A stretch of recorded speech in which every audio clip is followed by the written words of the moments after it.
Good morning, everyone. Meeting will come to order. Clerk will note the roll. There is a quorum. Yeah. We have the minutes of April 24th before us. Representative Carlson moves approval of the minutes. Any corrections, additions, changes to the minutes? See none. All in favor of approving the minutes, say aye. Aye. Aye. Opposed? Motion prevails. The minutes are approved. All right, members, we'll get started on our agenda. 5 bills today, starting with House File 678. The chair will move that House File 678 be referred to the General Register. Representative Quam, welcome to the Committee on Ways and Means. Can you present your bill? Thank you, Mr. Chair and members. This is a fairly straightforward bill for memorializing with a license plate law enforcement. There's been a volunteer association, Lima, which has provided assistance so that as soon as they hear of death of a law enforcement member, they contact the family, help out with assisting arrangements, are there for the kids. They're there for even arrange and sometimes help attend the counseling sessions because it's a difficult time, and they make sure that a quality services is presented. You'll see their uniforms very prominent, and they give due respect. And they came forward because they want to be able to show respect to the people that serve us day in, day out, whether it's raining, pouring, snowing, ice, and in dangerous situations. And that's what this bill is for, is to allow for someone to show honor to the law enforcement members that have given their lives. Discussion to House File 678. Any questions or discussion? Seeing none. All in favor of House File 678 being referred to the General Register, say aye. Aye. Opposed? Motion prevails. House File 678 is referred to the General Register. Representative Quam, again, Chair will move House File 2287. And Representative Quam, I know there's a delete all amendment, or an amendment. The Chair will move the A17-0377 amendment. I think we probably should just take that up right now. Representative Quam, can you describe the amendment? Thank you, Mr. Chair and members. And basically, the Senate and House members of the Claims Committee meet. There is, some testimony, questions, and review. And the amendment basically adds details.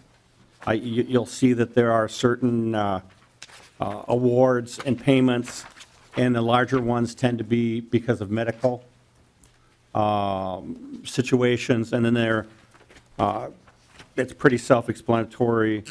What we have for claims being covered are within the amendment for the bill. Any discussion to the A17-0377 amendment? See no discussion. All in favor of the amendment, say aye. Aye. Opposed? Motion prevails. The amendment is adopted. Okay, members, we have the claims bill as amended before us. Representative Hillstrom. Thank you, Mr. Chair. Representative Quam, can you tell me, are these all the claims that were recommended by the Claims Committee, or are there some missing? And if so, why are they missing? Representative Quam. Thank you, Mr. Chair and members. That is these are all the normal claims. There was one other claim that would be precedent setting, and there have been discussions about a more appropriate way to handle that. And I've had discussions with the chair of the Natural Resources Committee and the chair of Commerce to find an appropriate way of addressing it without setting a precedent that is possibly open-ended.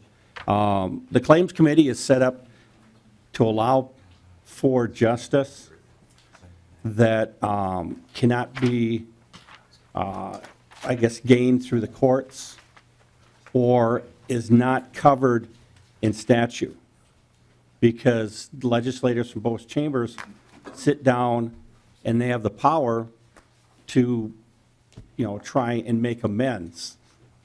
But with that power of sort of being, judge and jury, comes the responsibility of precedent setting, and we have to be adults in how we try to address justice. And there was a claim in regards to resort because they invested and took on risk and debt just before DNR put restrictions on walleye fishing. And in the testimony, it became evident that the DNR had been monitoring and sort of knew that there was a possibility for decades, going in the previous century. They also said that they did meet with representatives of the business community and the community as a whole throughout this period, but did not appropriately give them, I guess, a heads up of a possibility. And we did have legislation in a previous session to try and address this, but it wasn't encompassing enough to cover this. When you meet and you have an emergency and you do a quick piece of legislation, it sometimes is not comprehensive enough to cover the situation. Through discussions after the Claims Committee meeting, it became evident that we needed to have a thorough analysis of the best way to address it without causing some open-ended precedents through the claims. And that is what is evident in the amendment that was just adopted to the claims bill. So in parallel, there's attention being given. And because, we've got the Senate version and our version, hopefully we can come up with some sort of a process that doesn't cause unforeseen or extensive additional precedent setting through the claims process, but in a normal legislative process to address that concern. So the short answer is yes. Representative Hilst, would you have a follow-up question? Representative Carlson. Please, no. Yeah, Mr. Chairman, I'm just curious if the author could tell us, most of these seem to be providing funds for people that have had a permanent disability as a result. There is one here where it says for payments to medical providers.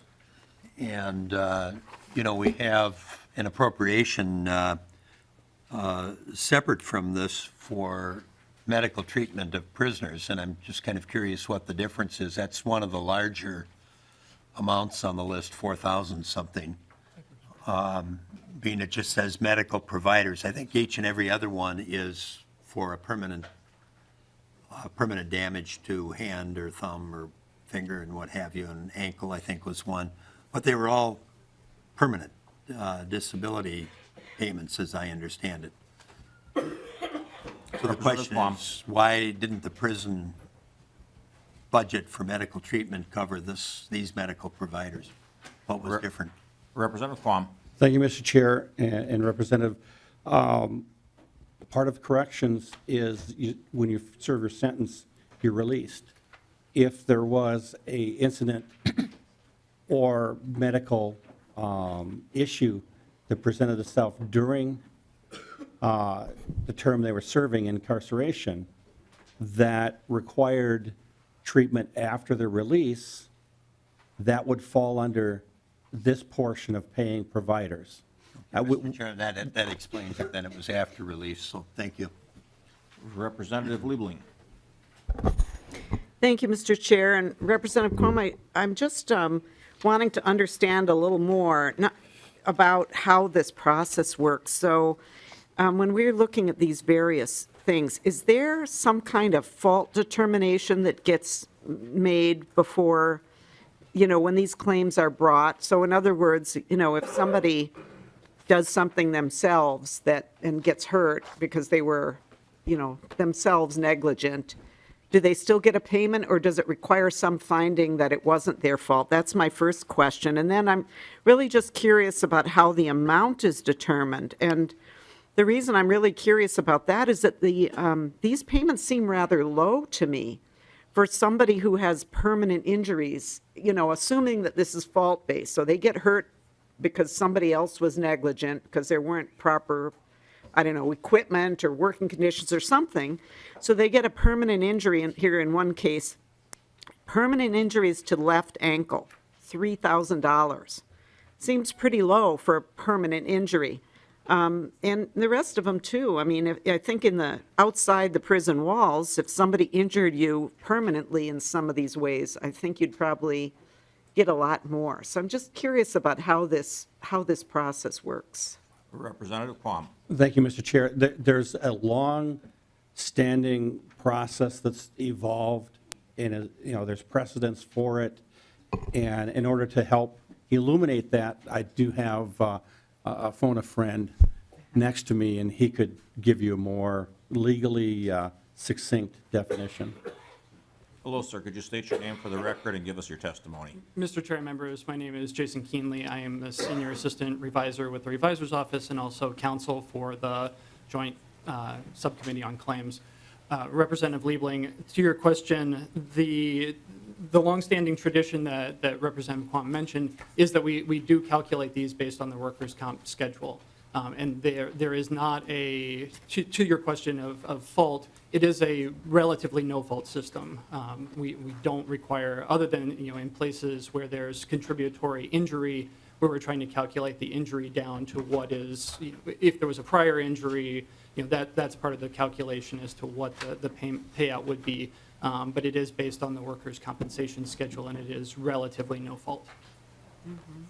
Representative Liebling. Yeah, thank you, Mr. Chair. Thank you. That's good to know and understand. So it's, these numbers do seem low, but I guess, maybe you could just comment on that. Is that just because our workers' comp system has low rates? And how does this compare to what might happen, if it was if it was, say, in the legal system as a tort?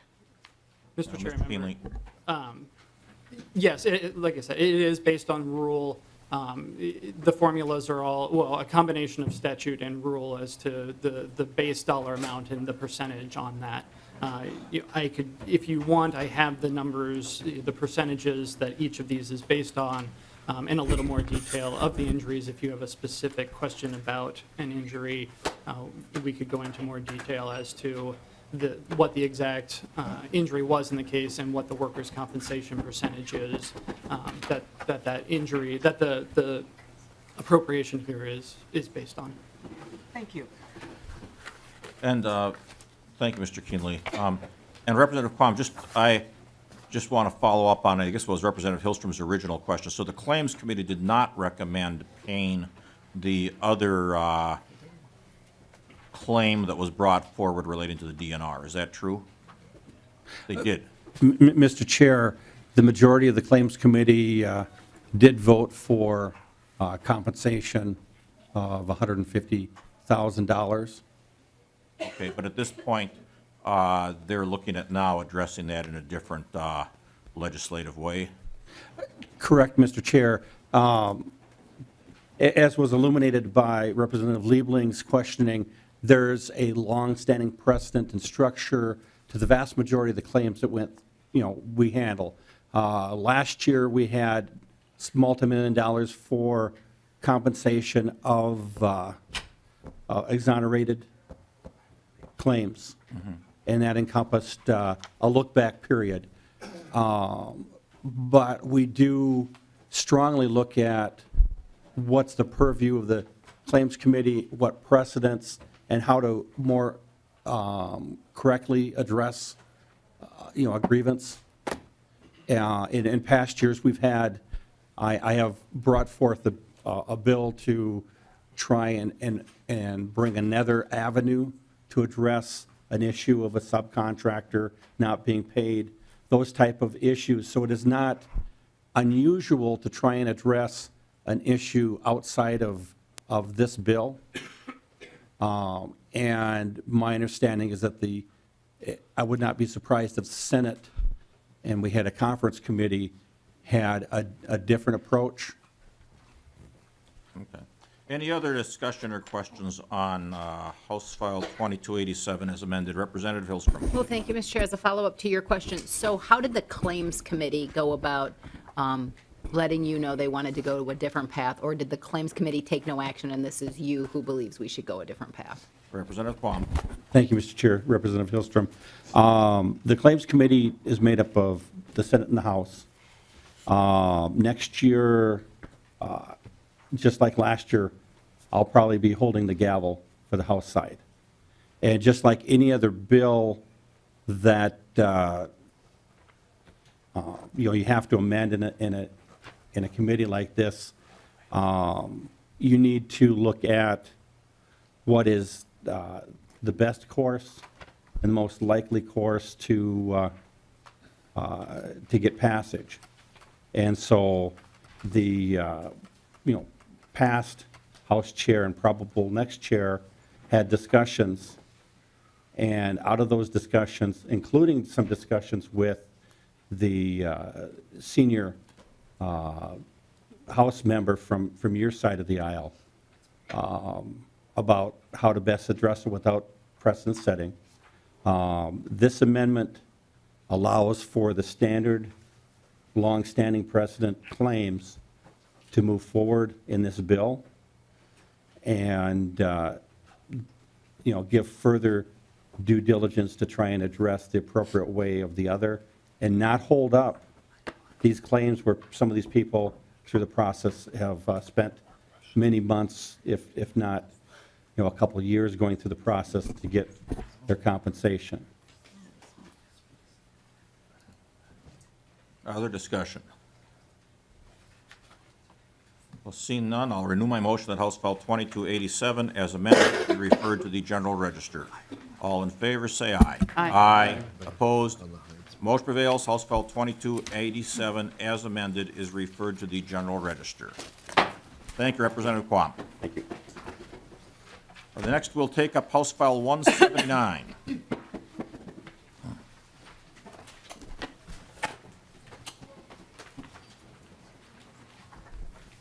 Chair will move that House File 179 be referred to the General Register. Representative Scott, welcome to the Committee on Ways and Means. Thank you for having me, Mr. Chair. Do you want to have the amendment now at this time, or do you want to talk about the bill first and present the bill? Mr. Chair, if I might, I'm not sure how many people have heard the bill before, so I'll just give a brief overview of the bill, and then the amendment may make more sense. All right, please do. Thank you. So House File 179 prevents the Department of Public Safety from tracking the whereabouts of persons on the ignition interlock program unless it's court-ordered. Currently, many of the ignition interlock devices are now equipped with some sort of location tracking component to them, whether that be GPS or a cell phone triangulation sort of component. And such devices were installed on these program participants without their knowledge. And this was brought to light, I believe, late last summer, early fall. And so this bill does correct that situation. It requires that any vendors doing business in the state of Minnesota, any ignition interlock vendors that is, must notify the people that are on the program that their device contains location tracking capabilities. And one of the other things that this bill does is it reinstates the rulemaking process in relation to the ignition interlock program. When it was passed in 2010, there was a real hurry to get the program implemented, so there was an exemption from the rulemaking process. And that exemption is one of the reasons we're here today, is because it seems like there wasn't enough light shed on that. So the department was allowing these devices to have GPS and other tracking capabilities without the public knowing. And the reason, I want to back up here and say that the reason that the department wanted this wireless connection was so that they could have real-time reporting. And their definition of real-time reporting, and they're here in the audience if there are any questions, what they do with the real-time reporting, they had some studies that they are saying claimed that if people know right away when they are in violation, when they blow a bad blow, that the rate of recidivism goes down. And so the process that the department has is they receive notification from the vendor that someone has blown a bad blow, and then my understanding is within a matter of a few days, and a letter is sent out to the person that has violated the terms of the ignition interlock program.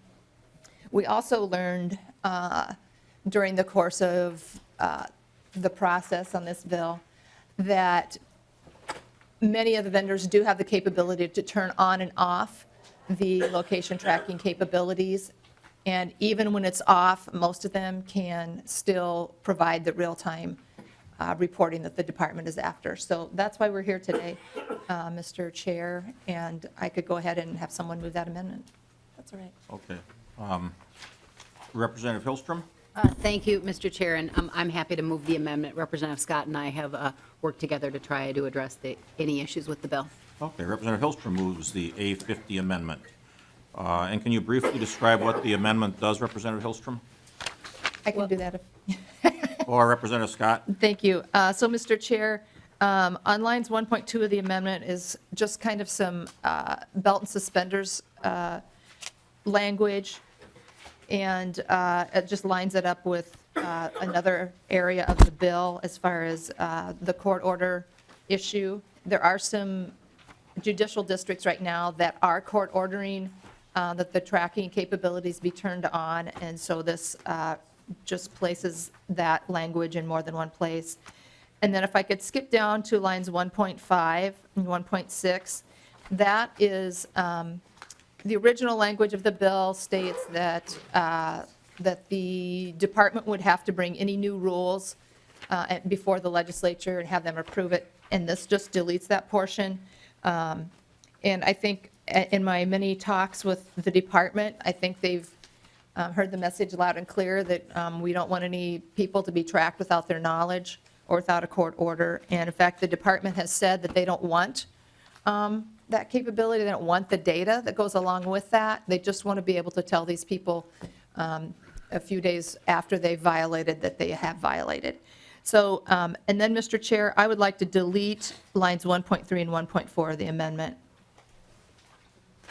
Mr. Chair, and I would incorporate that into my motion. Okay, Representative Hillstrom incorporates the deletion of lines 3 and 4 on page 1 of the A50 amendment. Those to be deleted. Representative Baker. Thank you, Mr. Chair. This is a general question, I guess, to the author. Maybe we can finish up the amendment. If you can do that first, and I'll come back to this. Is that all right? Other discussion of the A50 amendment as amended. So no discussion, all in favor of the A50 amendment, say aye. Aye. Opposed? Motion prevails. The A50 amendment as amended is adopted. Representative Baker. Thank you, Mr. Chair, and Representative Scott. I'm curious. I actually have an employee who is currently using the interlock system and doing a fantastic job with his sobriety and everything. And when I asked him about this too, he had no idea that he could be or maybe even is being tracked. So I think this is a wonderful bill. My question would be is there a heavy cost, or what is the plan to, I don't know, how many interlock systems are generally out there at one given time? And how many folks do we have to kind of reel back in to make sure their system is actually complying now with the law? Is that going to be quite a burden to the state or to the current participants of the program? And how will they, and if they need to be compensated for that extra step or coming back to the vendor? Again, in our case, we have to kind of drive, I guess, to Hutchinson or out of town for a vendor nearest us. So just, can you address that, please? Representative Scott. Thank you, Mr. Chair. Representative Baker, I would ask the department those questions. They're more privy to the number of people on the interlock system. I want to say it's around 9,000 people, but I'm not really sure. I've asked the department just to weigh in on that, and then what they are doing going forward to notify people about this situation. Okay, thank you for coming forward. If you could state your name for the record and give us your testimony. Hi, I'm Jill Freudenwald. I'm the Ignition Interlock Program Administrator at the Department of Public Safety. So currently, we have 10,000 active participants. We continuously graduate people, so we've graduated over about 12,000, but right now we have 10,000 active. There's 5 Ignition Interlock companies currently certified in the state of Minnesota. 2 of those companies have shut off the GPS already, the location tracking, so I don't anticipate, you would have to ask the companies directly, but I don't think there would be any additional burden or cost for them. One of the companies, as far as the department understands, may have to do some programming in order to separate the GPS from the real time. They are aware that that might be a requirement due to what's been going on in the legislature, so I think they may be working on that. Another one of the companies has been working on that, and I believe it may be already completed, the turning off of the GPS, and they may have already implemented that. I just don't have confirmation. And they're at the third company, which is smaller, so I sometimes don't always remember, but they have turned that off. So 3 of the companies have already separated that. Any other questions for Ms. Fredenwald? All right, thank you very much. Representative Scott. Mr. Chair, I do have one oral amendment that I'd like to make too. It's on line 1.14 of the bill. Line 1.14, all right. And I would like to delete the words "in whole" or "in part." I spoke with the department this morning, and they are, think that that is rather vague language, and so I think we've got other areas of the bill that tighten up the language enough to make it clear what we're trying to do here. So if someone would. Okay, Representative Drazkowski. Mr. Chair, I would move that oral amendment to delete on 1.14 the words "in whole or in part," comma. Okay, Representative Drazkowski moves page 1, line 14, delete the words "in whole or in part," comma. Mr. Chair, I think actually both commas will have to be deleted, and Mr. Sullivan's nodding his head. All right, both commas. Delete comma, "in whole or in part," comma. Discussion to the Drazkowski amendment. See no discussion. All in favor of the Drazkowski oral amendment signify by saying aye. Aye. Opposed? Motion prevails. The Drazkowski oral amendment is adopted. Discussion to the bill. Mr. Chair. Representative Hillstrom. Thank you, Mr. Chair. I just want to thank Representative Scott for working so hard on getting folks to agree on these provisions. Okay, Representative Scott, any last comments on the bill? I'd appreciate your support. All right, members, see no further discussion. The chair will renew his motion that House File 179, as amended, be referred to the General Register. All in favor, say aye. Aye. Opposed? Motion prevails. House File 179, as amended, is referred to the General Register. Thank you. Next, we have House File 2080. Representative Nornes moves that House File 2080 be referred to the General Register. And Representative Nornes, I see you have the A1 amendment. Do you want to have that amendment? Is that your amendment? I need to find it. It is. All right. I think it's mostly a technical amendment.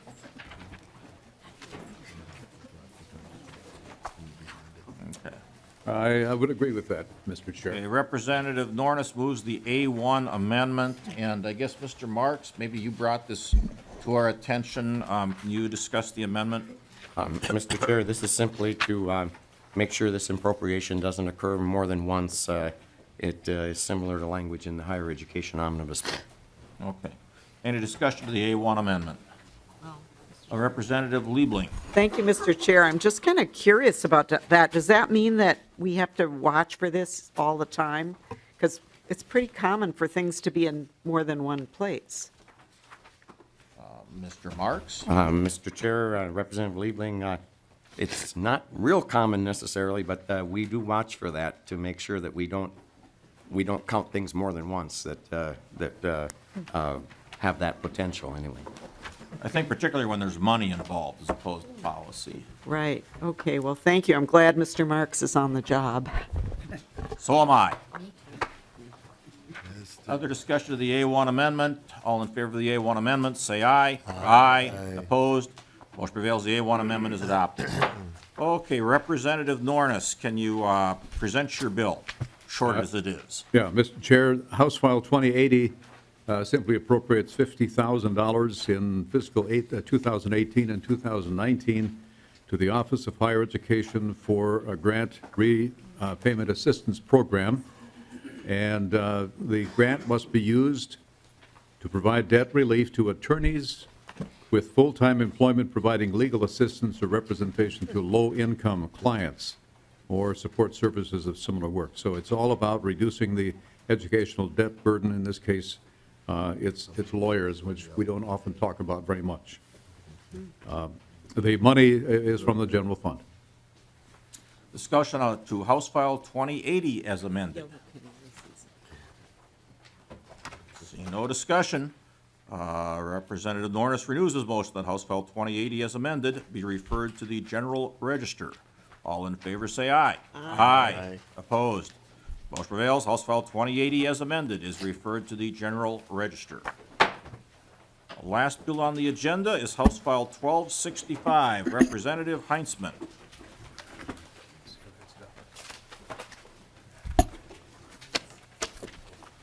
Thank you, Mr. Chair. Representative Heintzeman, welcome to the Committee on Ways and Means. The chair will move that House File 1265 be referred to the General Register.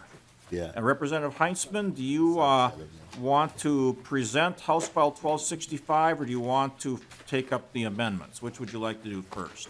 We might as well go and move the amendments, Mr. Chair. Okay, the chair will move the A11 amendment.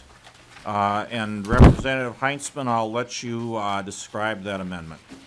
Thank you, Mr. Chair. Members, we have a couple of projects that I would like to add back into the LCCMR bill. Over the course of the last few weeks, I've had some folks come to me and suggested that these items would be beneficial coming back, and so I am hoping to go ahead and do that now. Okay, discussion to the A11 amendment. Mr. Chairman, Representative Erdahl. could we have a little more description of what the A11 amendment does? Representative Heintzeman. Absolutely. Thank you, Mr. Chair. Thank you, Representative. Specifically, the Cedar Creek Natural Area Wolf Recolonization Assessment is a study. University of Minnesota has been working on some research, and we'd like to continue that. And then the Meopa State Park land acquisition. As some folks may know, in that area, there's a bison herd, and this acquisition would help apparently to expand that area that's available. I'm told by a number of representatives in the area and that the bison like their space, so trying to help them out. Thank you, Mr. Chairman. I just wanted to hear about bison. All right. Representative Carlson. Now, Mr. Chairman, were these all included in the recommendations by LCCMR's board? Mr. Chair, sir. members, Michael McDonough, LCCMR staff. Representative Carlson, yes, the wolf recolonization was the recommendation of the commission, so that's being put back in its entirety. The state park acquisition project, there were 4 projects. This puts in back 1. It was a $1.5 million recommendation, so this would restore $5 million of that specifically for Meopa State Park, 135 acres. Okay, thank you. Other discussion to the A11 amendment. Representative Liebling. Thank you, Mr. Chair. Well, I appreciated the question about being more specific about what was being put back in, but it seems to me there are a couple of other projects, too, just to be more complete in answering Representative Erdahl's question. On page 2 of the amendment. Mr. Chair? Representative Heintzeman. Thank you, Mr. Chair. Representative, so these are continuations of projects that were not finished in the time that was allotted in the previous bill. And these all need, I think, to continue forward, and this amendment does that. So thank you for the question. Representative Liebling. Okay. Any other discussion of the A11 amendment? Seeing no discussion, all in favor of the A11 amendment, say aye. Aye. Opposed? Motion prevails. The A11 amendment is adopted. Now we have the A12 amendment.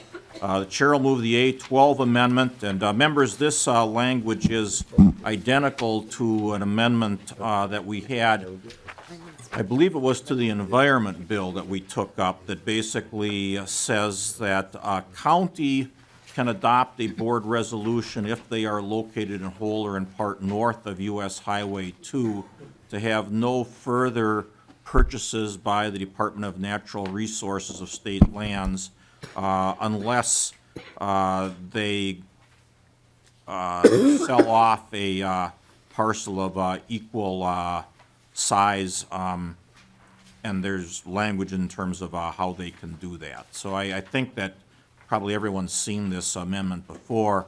Representative Heintzeman, any other comments on the amendment?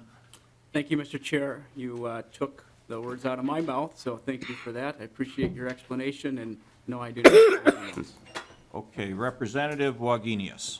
A couple of questions on this one. Mr. Chair, I don't know whether to ask you or as the author or Representative Heintzeman, but I'm looking at the projects that may be affected by this amendment, and it strikes me there are 4, but since we don't have a map in front of us, so would the Mesabi Trail be affected by this? Mr. Chair? Mr. McDonough. There are, the Mesabi Trail does not include acquisition or its easement, so that would not be affected by this. There are only 2 projects in here, and they're both local projects, so it would not be affected because they're state. Minneopa State Park was just added back in the previous amendment, but that's south of Highway 2. So there are no acquisitions in the first engrossment of 1265 that have acquisitions that would be affected by this. Representative Wagenius. So the money for Crane Lake would not be included in this? Mr. Chair? McDonough. Mr. Chair and Representative Wagenius, it would not because it's local. The amendment is for state land. Okay. Representative Wagenius. Well, thank you. Thank you for clarifying that. I appreciate that. However, there is another issue that's been, I mean, we're seeing a lot of press now in the sportsmen's, from the sportsmen's community about this particular provision as it is. So now I'm wondering why it is even in this bill, but we're seeing a lot of press about this. Could we have DNR tell us about what they think the impact is going to be? Well, I do have someone who wants to testify on this from the LCCMR, Representative Wagenius, and so perhaps I can have them testify, and then if you have further questions, we can bring someone else down from the DNR. Representative Wagenius. Well, it's on the amendment that I was asking LCCMR about, not on the general bill. Oh, okay, I thought the person from the LCCMR wanted to testify on the amendment, but I guess maybe it is on the bill. So, sure, do we have a representative of the DNR here that would like to come forward? That's Mr. Meyer, welcome to the Committee on Ways and Means. Mr. Chairman, members, thank you for the record. Bob Meyer, Assistant Commissioner, Department of Natural Resources, and thank you for the opportunity to testify on this amendment. And there is a large groundswell occurring out in greater Minnesota and in Minnesota in general about the activities in the legislature from the sportsmen. It was interesting at the Lassard Sam's Outdoor Heritage Council meeting on Friday. Some members of the public addressed the committee at the end, and I encourage you all to listen to that testimony. The impact of this is really well beyond the LCCMR bill, and it really pits one group of stakeholders against the other. For example, if we were wanting to put a new water access site on the Rainy River north of Highway 2, now I would have to turn around and sell an equal amount of land, perhaps owned by the Division of Forestry or a wildlife management area. Even if the county wanted us to do that and I had a no net gain provision, I would be unable to do that unless I sold some land. It also goes on to require the Commissioner of Administration for lands acquired by another state agency to sell land, which the Department of Administration doesn't really own land north of Highway 2. Their land holdings are very limited.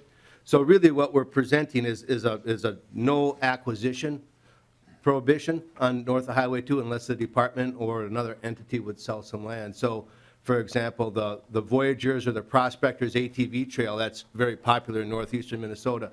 If part of that were to require state acquisition, now you'd be pitting, again, the Division of Forestry, the Division of Fish and Wildlife to sell some land, so the Division of Parks and Trails could perhaps have an easement or an acquisition of this trail to run through. Our concerns are that we work with these counties north of Minnesota, north of Highway 2 on a day-to-day basis. Our regional managers, our regional directors meet with these county boards on a monthly basis. In fact, Roseau County just recently approved an acquisition for the DNR just this month. So even though they have a no net gain provision, these counties want these acquisitions to occur. St. Louis County, for example, has an acquisition of over 4,000 acres, I believe, occurring. It's a county acquisition. But they want to acquire more land so they can have a better portfolio of lands to manage and to provide recreation for. So the article you speak of, Representative Wagenius, there's an article in Brainerd Dispatch this weekend that talks about no net gain and how some of these people out in Minnesota are feeling right now. And we just feel this amendment is not necessary since we work with these counties daily talking about our land acquisition processes. And we always come to a point where if we can't come to an agreement, we don't do the acquisition. So I think what we're doing here is providing some problems without a solution. Okay, Representative Dean, did you have a comment to this, to Mr. Meyer? Yes. Okay, Representative Dean. Thank you, Mr. Chair, Mr. Meyer. From what I understand, the purpose for this is that in certain sections of the state, there's a disproportionate and almost entire, in some cases, ownership by some form of government, either state or federal. And that this is trying to get at a portion of that, meaning that if you acquire land, you have to get rid of some. But it doesn't really stipulate, as I read it in the legislation, that you have to do it immediately. It talks about how you can't essentially dump dump land for less than what it's worth, or 75% of what it's worth as a bottom.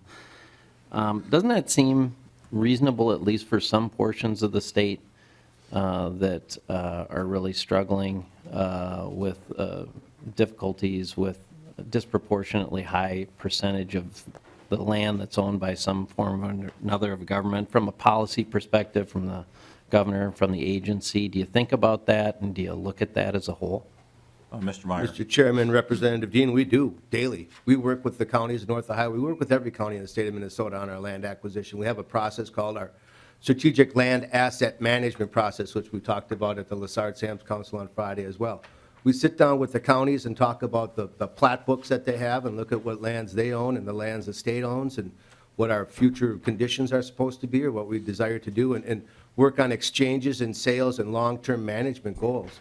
North of Highway 2 right now is not a priority for the Department of Natural Resources to acquire land just because we own, either in state, federal, or local holdings, a lot of land that's out there. Our concerns are with what we call the prairie pothole region of the state, where there are a lot of threats and pressures on development and on water quality and habitat issues that are out there. So we understand that and we recognize that. To have a book where we have to sell land in the future to acquire land now is not what we want to do or desire to do that. We would rather work with the counties up front in an open fashion to do the acquisitions in a timely manner. The language also doesn't provide an exemption. Say a county has a no net gain provision, but they want to acquire land. It forces the department to sell land to acquire new land. It does not allow a county to opt out of this provision. Well, Representative Meyer, let me just point out that if you look at lines 8 and 9, it says this applies when a county has filed a no net gain of state lands policy under this section. And so, I mean, there aren't any counties that have at this point, adopted a no net gain policy underneath this section, because this, of course, is not law yet. So in terms of your concerns about some county up there that, wanted you to buy a piece of property for something, I mean, those counties would all have to, in order for this to be effective, now adopt a specific policy relating to this in order for it to be effective. Representative Drazkowski, did you have a question for Mr. Meyer?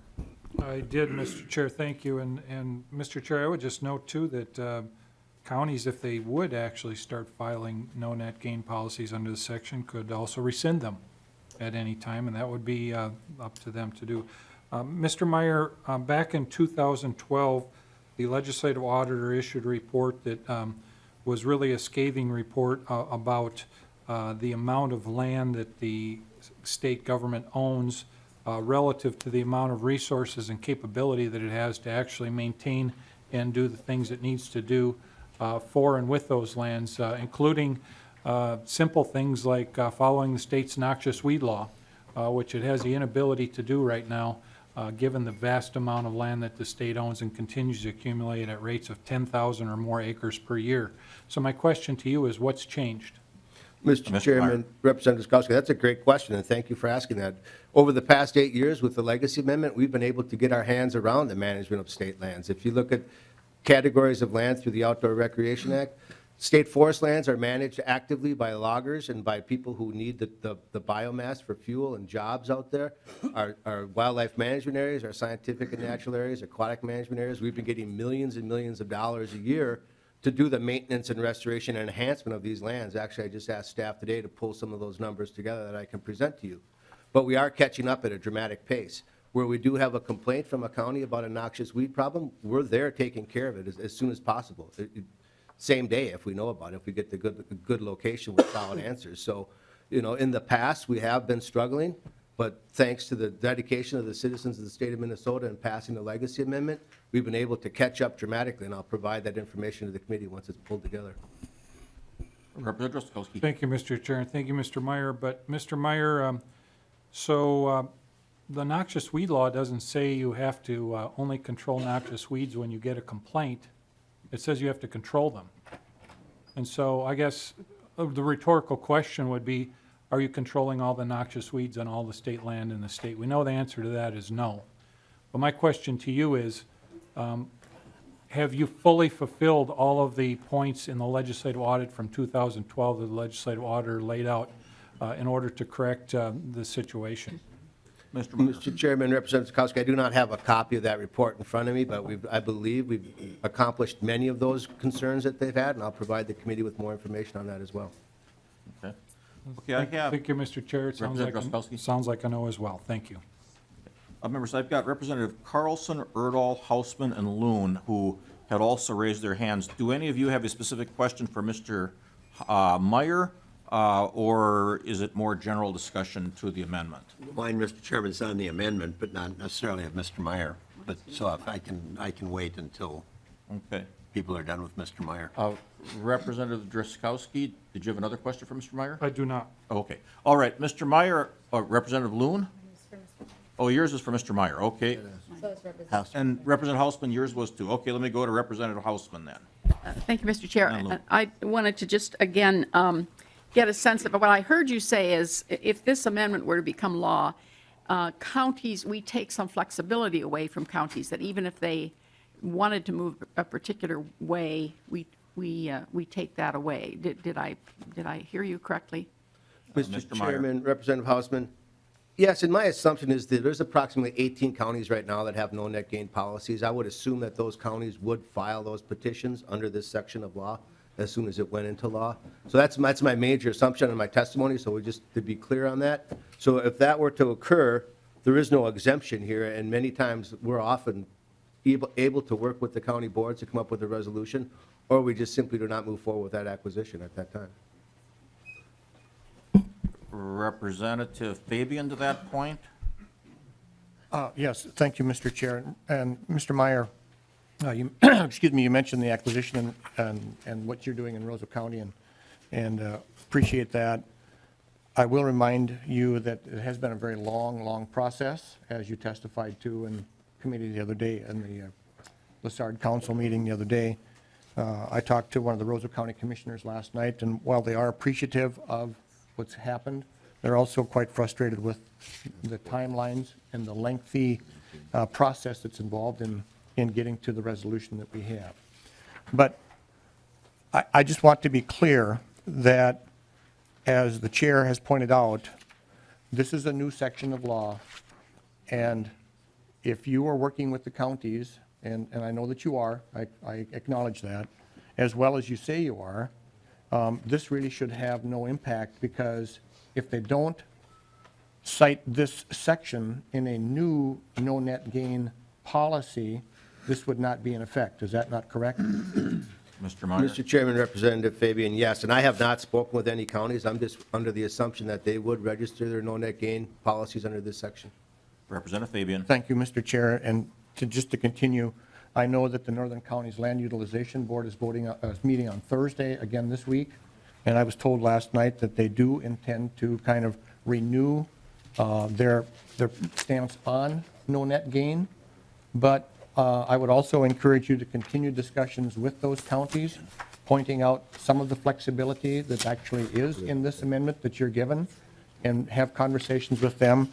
And as you said, in St. Louis County with regards to the forestry, unless they adopt a no net gain provision under this section of law, it's not going to impact their ability to acquire those lands. And I think that it's important that people understand that. Members, this is a very frustrating situation in northern Minnesota, and again, I want to emphasize that they appreciate the conversations and so forth that they have had with DNR, because quite frankly, there have been a few good things that have happened recently. But I also think that it's important to continue having the discussion and to not only recognize, but also respect the policy provisions of the northern counties and the county commissioners. And these are all good people up there, Assistant Commissioner Meyer, and you know that. And with regards to some of the conversation that we had at the Lessard meeting on Friday, quite frankly, I was somewhat taken aback by the tone that some people used describing, what the intent is of these different things. And I hope that we can get past some of the rhetoric and actually look at what the facts are here and continue moving forward for the good of, quite frankly, all Minnesotans. Thank you. Mr. Chairman, Mr. Meyer. just two quick points. The concern with Roseau County, we agree with the concern. The concerns about the strategic land asset management processes is the funding for the appraisals, the legal work, all of the work that needs to take place. That all costs money, lawyers, recording fees, and all of those. And we don't have that kind of money right now. And then Representative Fabian talked about the flexibility related to this amendment. I'd like to know what he's referring to as flexible in this statute. If a county adopts their no net gain procedure under this section of law, it doesn't provide an exemption for us to work around that. So, that would be something we'd want to see in the language if it does move forward.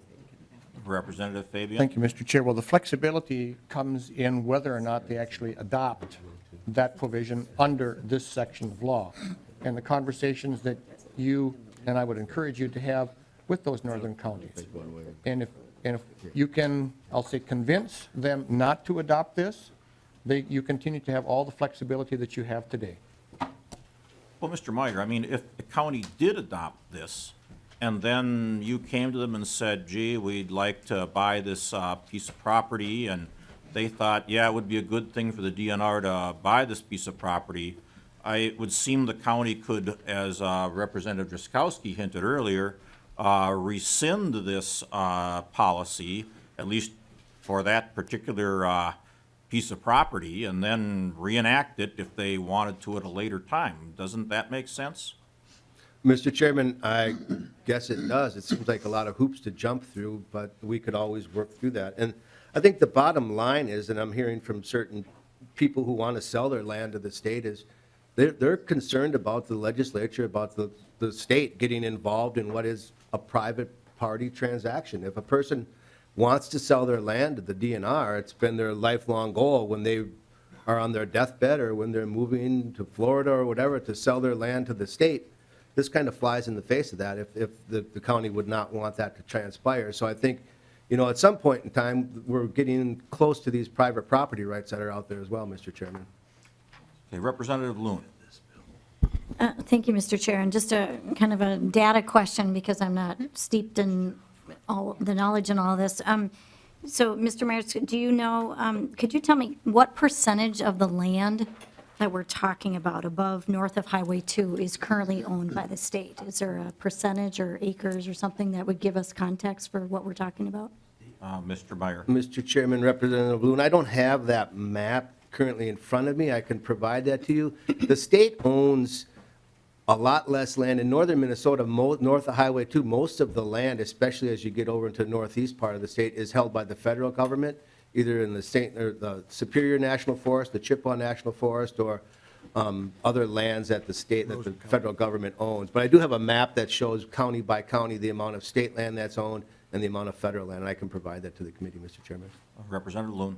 Thank you, Mr. Chair and Mr. Myers. Well, that's helpful, and Representative Fabian shared with me that in Roseau County, it's about 24%. So would that be approximately for the rest of those counties north of Highway 2 in total? And I think including the federal probably makes sense, too.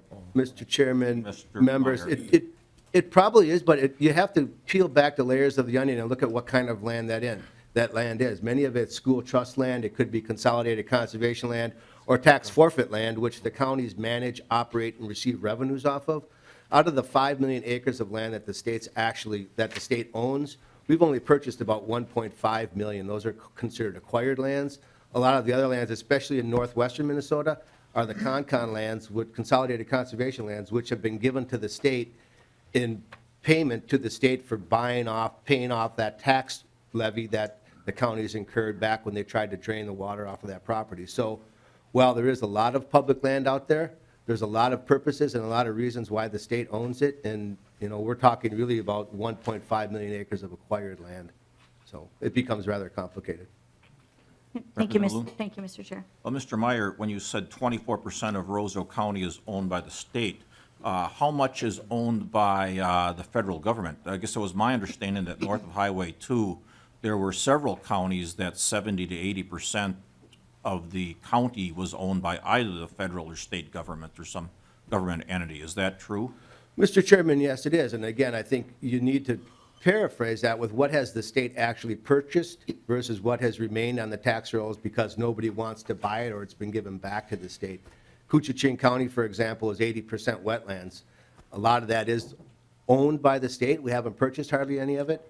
But without that payment in lieu of taxes associated with those lands that have been in state ownership many times forever, those counties would have severe operating problems. Representative Fabian. Nope, that was. Oh, okay. All right. Anyone have any other questions for Mr. Meyer? All right. Thank you, Mr. Meyer. Thank you, Mr. Chairman. Okay, let me go back to Representative Carlson. Yeah, Mr. Chairman, I'm looking at the amendment here, and if I'm understanding lines 18 and 19, we're excluding the Department of Transportation, but we are including the Minnesota State Colleges and Universities. And I'm just not sure what the impact of that would be when we're talking about the MnSCU system. Actually, that probably should read now Minnesota State. They've changed their name, but that's a technical question. But really what I'm asking is, and maybe Representative Erdahl, most of the land that we have purchased in the area of higher education is sent through the capital investment bill. Sometimes we've tried to consolidate, and this kind of gets in the definition of land, the land within a campus, within a community. There are all kinds of issues when you start dealing with higher education. Now, I'll use the U of M as an example. A few years ago. Okay, Representative Carlson, if I can, let me cut you off because I appreciate you for mentioning that. It is supposed to be, that including word in front of Minnesota State Colleges and Universities was supposed to be excluding. Oh, okay. So I guess I would incorporate that into the amendment to change on page 1, line 19, the word including, delete including and insert excluding. Well, then, Mr. Chairman, I did read it correctly, but. You did read it Okay. correctly. Thank you for bringing it. That solves the question, although maybe at some point, I wasn't a big fan of their name change to Minnesota State. I thought that was confusing, but at any rate, I think in statute, they're still Minskew. I think that was just by board action, so I'll withdraw my request to change that to Minnesota State, being that I don't like the name change personally.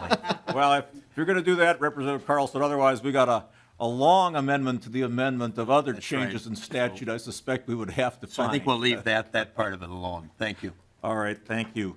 Representative Erdahl. Thank you, Mr. Chair. And, with all due respect as to the motives of this amendment, which I know reflect sincere beliefs, I do have, several concerns. Some of them being brought up today. I'm concerned about, the hoops that seem to make this sometimes a complicated procedure. I do have questions as to how flexible this is yet. I have a concern that Mr. Meyer mentioned as well that I've been expressing, and that is that we now have the government telling willing sellers who they can sell to. Also, this has been stuck in 3-4 bills now. I believe there was an attempt to put it into the Health and Human Services bill under the no net weight gain provision. I'm not aware of that one. I thought it was in there. It's the cheeseburger, But the cheeseburger bill. I would like to read, from an email that one of my constituents sent me yesterday.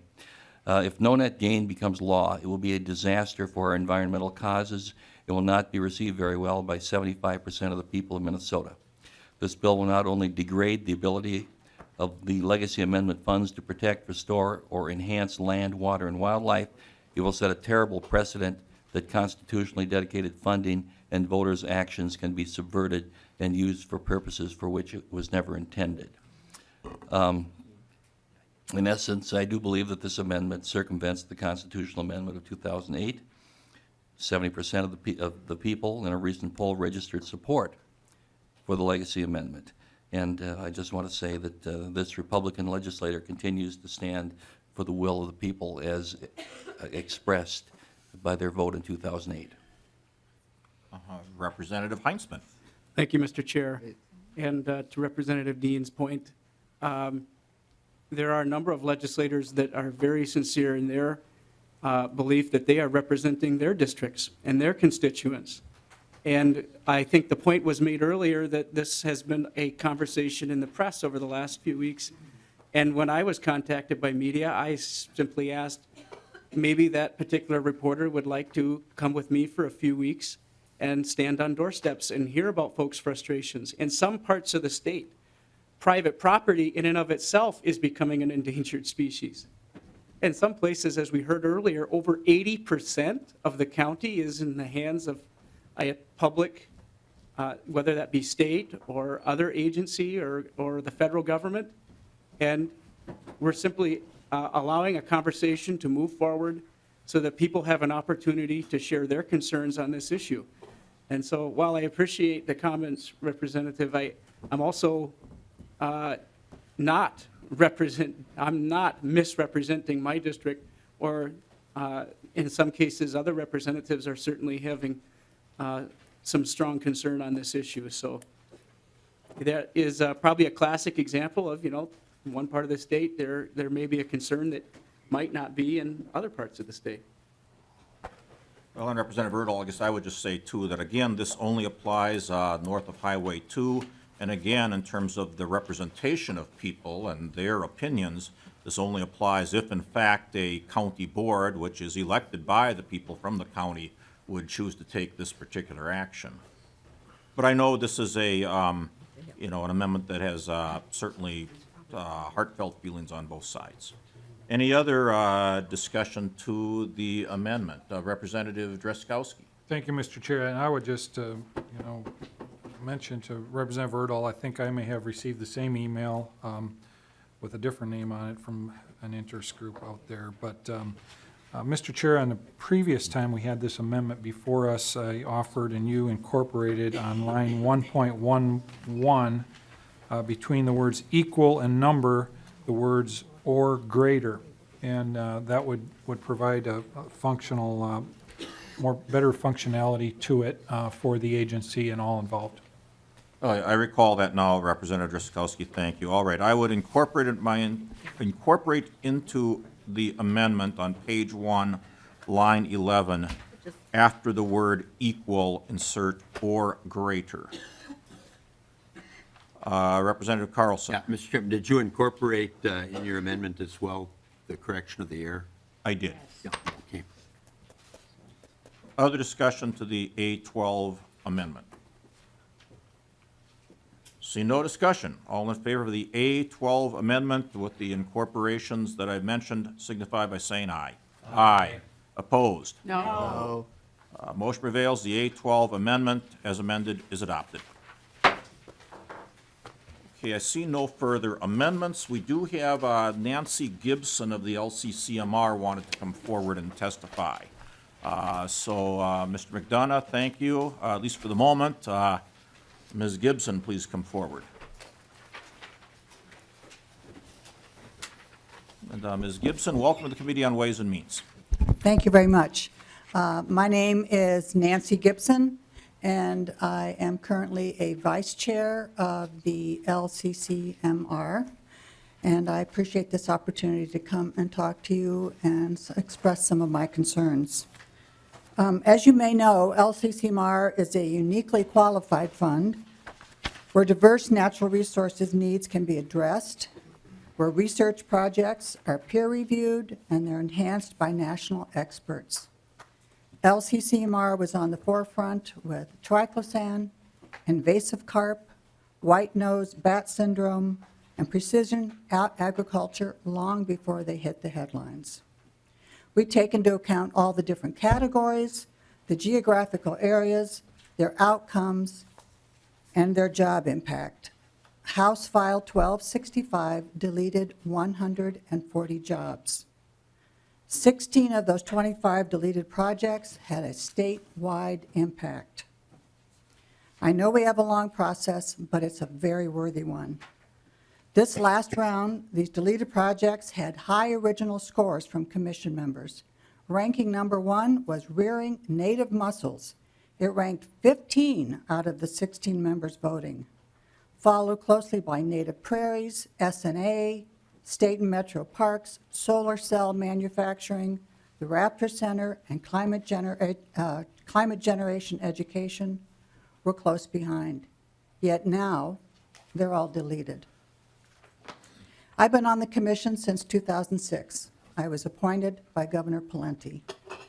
And every year I question and even dislike some of the projects. But I like the process. I respect the commission, our staff, and I am sincere when I really think we do a great investment for our natural resources. And I don't want our resource stakeholders to refrain from applying for funds due to these uncertainties. I'm here to ask you to reinstate all of the deleted projects. The deleted projects were a way to find funding for CREP. I'm a supporter of CREP, and I would guess that most of the commission members feel the same, or they would not have approved the original LCCMR package that gave 6. I'm trying to find a solution. As the 6 citizen expert members, we are very concerned about this. Could we know the CREP does not need the federal dollar match this year. We also know that the governor has it in his bonding package. But could we examine whether CREP can adequately begin their work with the $6 million they're going to receive on July 1st? Then we'd ask CREP to come back to LCCMR with that report, and let's see what the commission can carve out in the next couple of years to reach their goal. This would get LCCMR back on track with the commission-approved projects, restore confidence in the process, and reinstate those 140 jobs. Thank you. Questions for Ms. Gibson, Representative Hausman. Thank you, Mr. Chair. I wonder if you would comment specifically on those deleted projects that I was most alarmed by, being representing one of the University of Minnesota campuses. I noted, I think at least 10 times that I saw on the list of deleted projects, University of Minnesota, including University of Minnesota Duluth, University of Minnesota Crookston, one near and dear to me, the University of Minnesota Bell Museum. I think it was 10. I have to assume that, I mean, in the Bell Museum, it's probably education, but many of the others, I suspect, are research. Yes. And the impact of that many research projects being threatened is one that I wonder if I could just ask you specifically about. Thank you, Mr. Chair.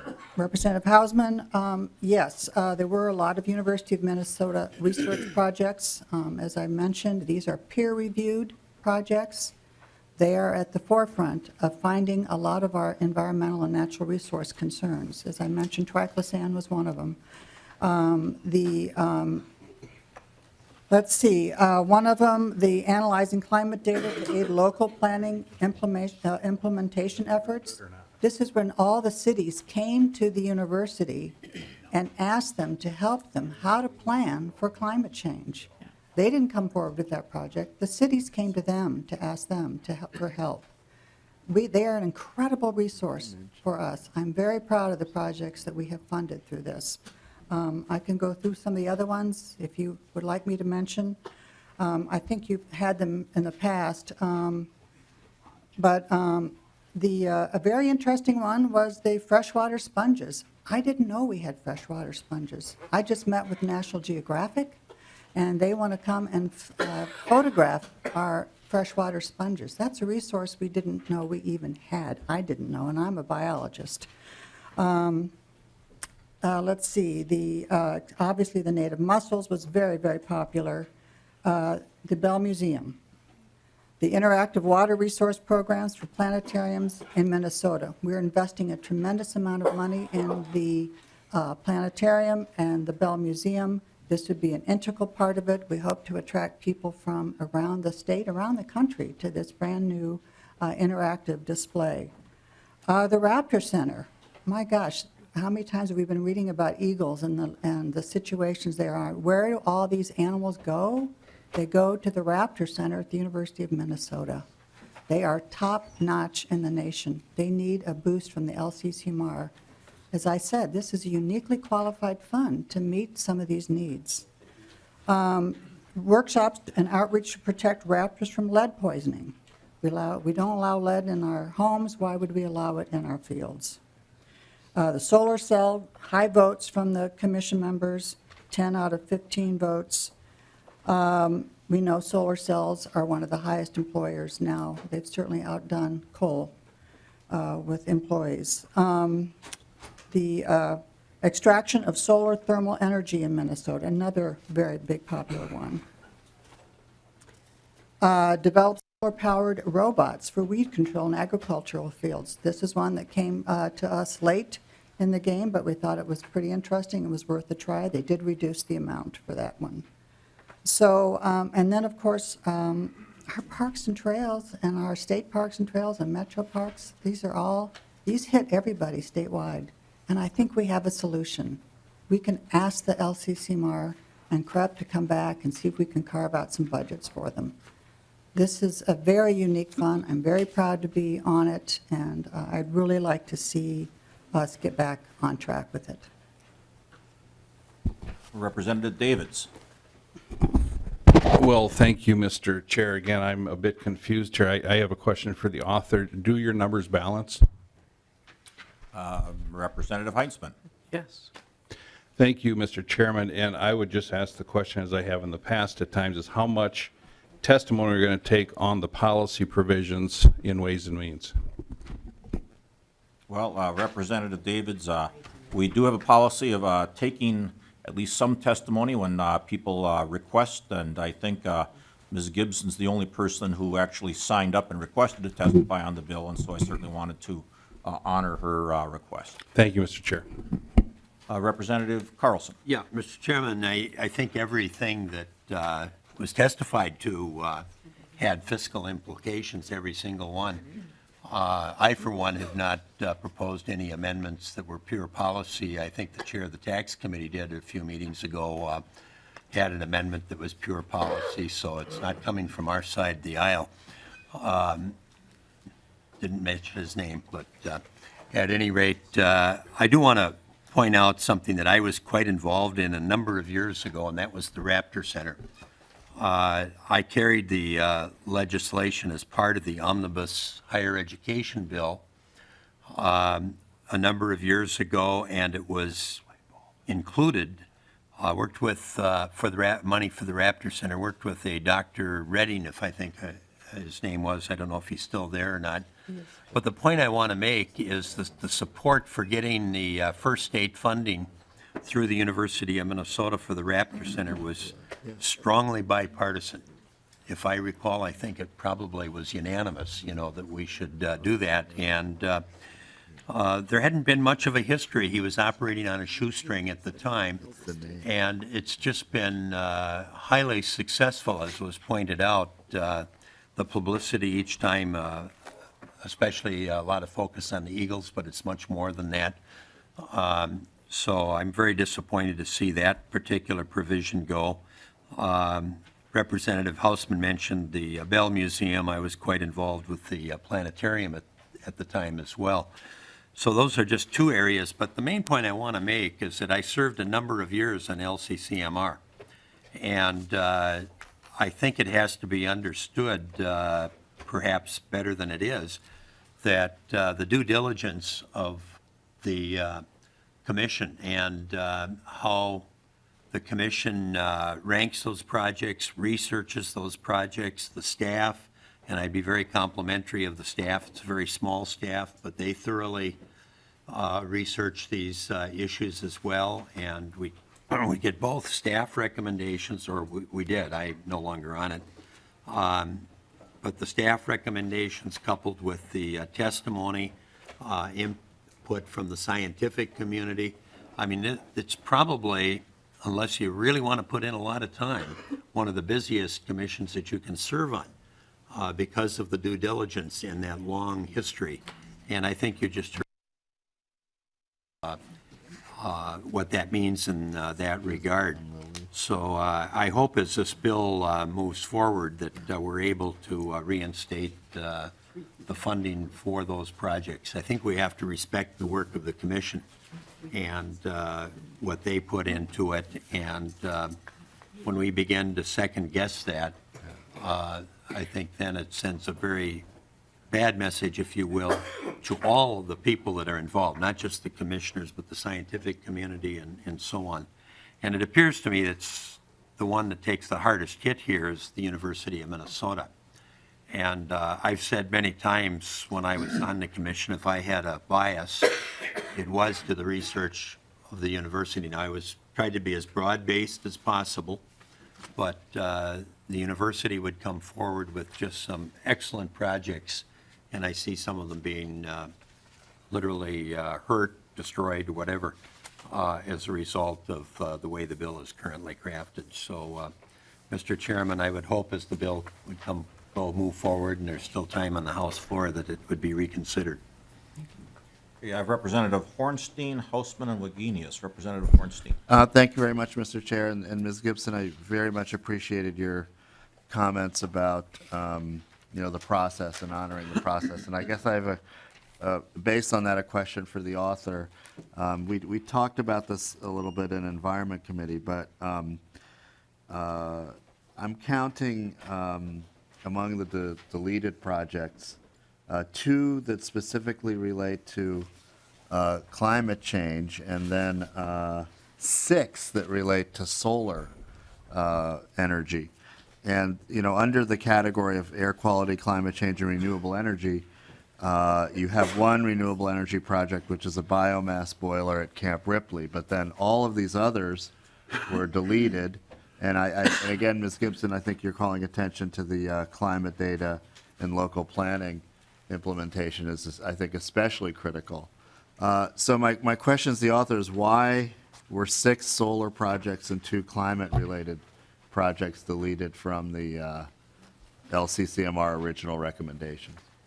Representative Heintzeman. Thank you, Mr. Chair, and thank you, Representative. I'm glad for the opportunity to talk about the bill for a minute. There's been quite a lengthy discussion about projects that have been taken out, projects, of course, that we put back in just earlier. And I'll talk about the process. And for the folks at home and those that are interested, the LCCMR's last stop is the legislature.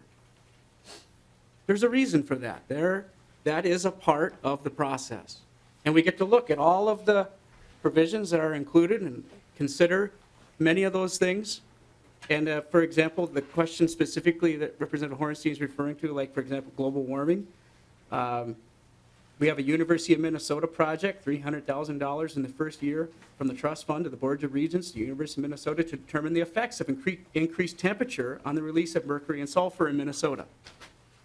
And I have a number of other examples of projects like that that are included in the bill.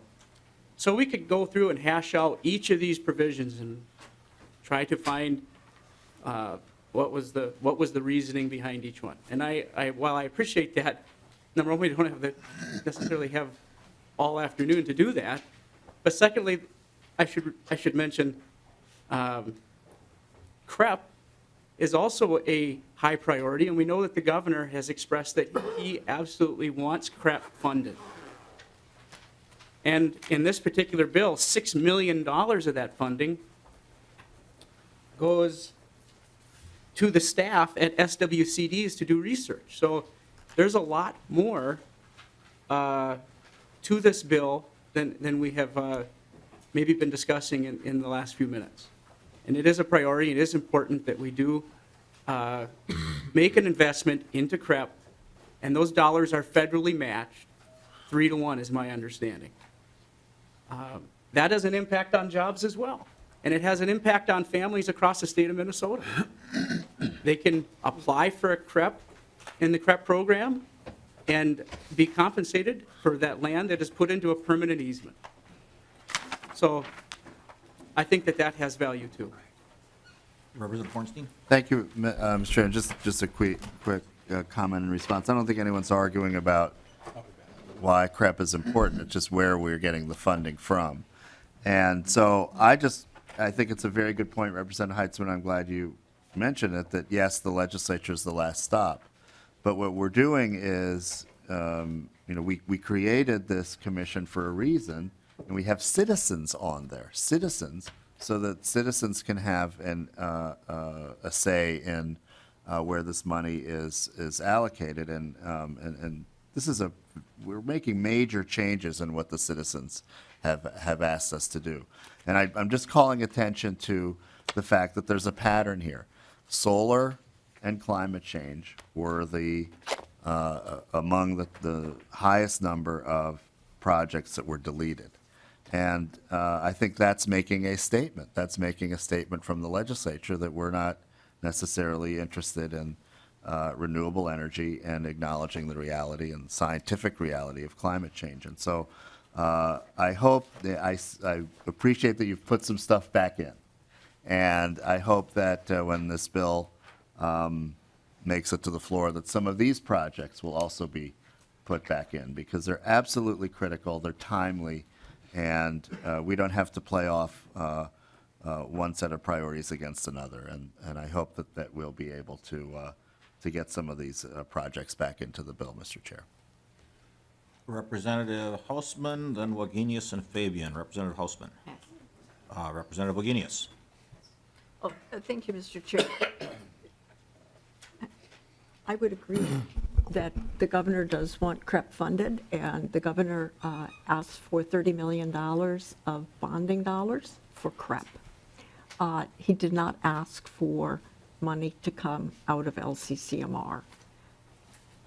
And what I would observe about the governor in relationship to LCCMR is that last time we had a bill come through this committee, there were changes made, and projects were funded that were people's special projects, and money was taken from LCCMR projects And the governor line item vetoed every one of them, of the ones that had been substituted. So my question for you is, have you talked to the governor about the ones that you are taking away in order to fund the CREP ones? Representative Heintzeman. Thank you, Mr. Chair, and thank you, Representative Wagenius. In the last few weeks, I know that the chairs of numerous House committees have reached out to the governor's office and been asking, and in many cases pleading, that he would engage and work with the chairs and let us know where are we at in the process today. And to my knowledge, the governor has not engaged. Representative Wagenius. Well, in this case, the governor did engage in the last. I mean, he's told you what he wanted to do. My question is, have other chairs reached out? Have you reached out specifically on this bill to the governor? Have you reached out? Representative Heintzeman. Thank you, Mr. Chair. If anybody would like to give me his phone number, I'd be happy to give him a call. I've got it. Very good. Wow. Representative Wagenius. I think we all know where his office is. We office right next door. So one of the things that you mentioned was that the new money that you're putting in for CREP would provide jobs. Actually, it's the money that LCCMR put in, the $6 million, that provides for the jobs for folks to go out and find the lands. So there is not a need for additional money, as I understand it, for CREP for jobs. That's been done in this bill. That was the original bill, the $6 million. So the add-on that you made is just for land purchases, as I understand. So folks out there need to understand that that is a normal thing that we do with bonding dollars, and that's what the governor asked for. But the other thing, and I didn't know that Ms. Gibson was going to make a suggestion to you that I thought was a pretty good one, that if we go forward with LCCMR the way it is, people can come back and ask for LCCMR dollars in the next go-around for the actual lands work. So that seems like a wise idea, so folks can come together, that we can actually work together rather than work separately. So I thought that was an excellent idea, and I hope that that becomes part of the thinking of this committee as we go forward.